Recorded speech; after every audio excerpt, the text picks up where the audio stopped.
Story 7. The Child Who Disappeared in the Forest. I don't like talking about it, but sometimes certain memories resurface when I least expect them. Recently, during a trip with my family to a forest park, I was overwhelmed by a strange déjà vu. The tall pines, the sound of leaves rustling in the wind, it all felt so familiar. It was as if I'd been transported back to a day I would rather forget. I was only 8 years old at the time. My parents, aunts, uncles and cousins had gone on a trip to a secluded cabin near a forest. It was meant to be a peaceful weekend, but it became the most terrifying moment of my childhood.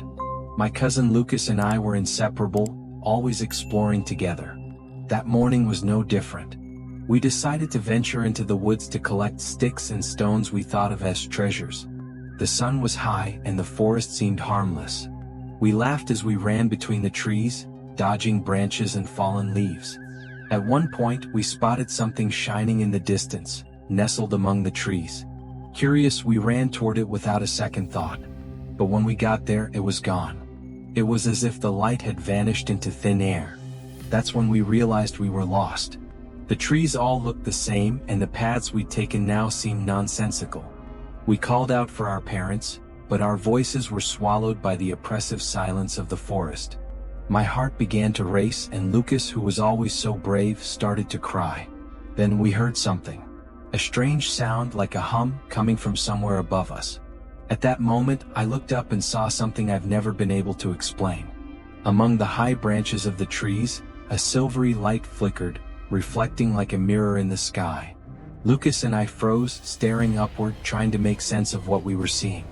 Suddenly, a metallic object, perfectly round and eerily silent, glided through the treetops as if defying the laws of physics.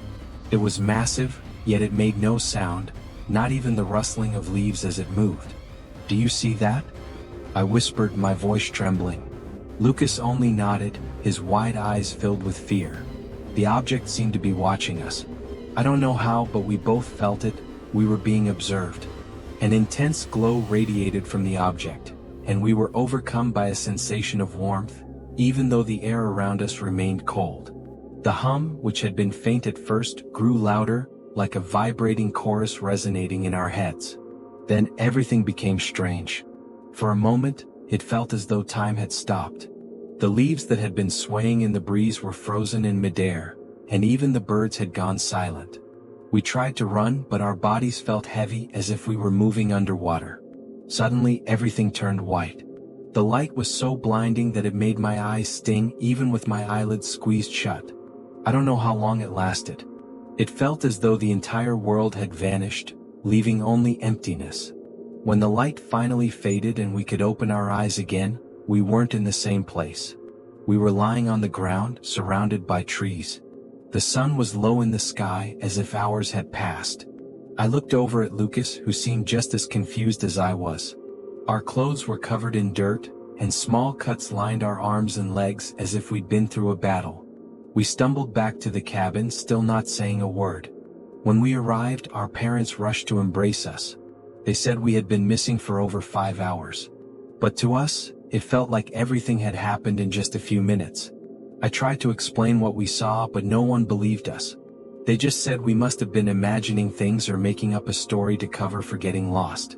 Lucas and I never talked about it again, but we both knew that something very strange had happened in that forest. Something we couldn't explain.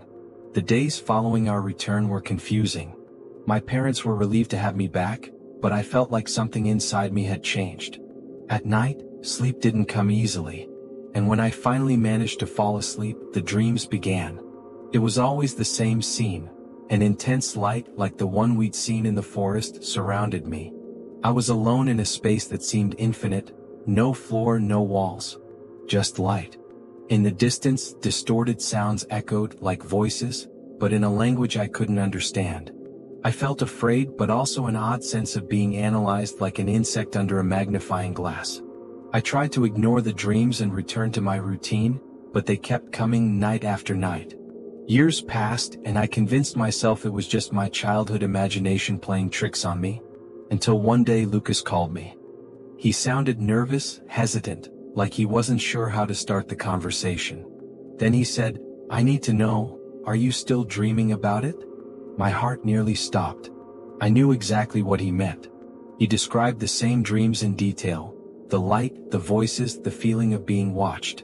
It was as if we were connected by something that happened in that forest. Since then, we haven't been able to ignore it. We avoid talking about it with anyone else, afraid of being ridiculed.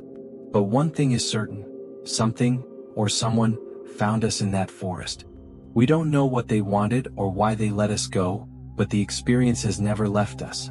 To this day, I still wonder what really happened that afternoon. Did they return us, or did they let us go because they wanted to? And if they decide to come back, maybe next time we won't be so lucky.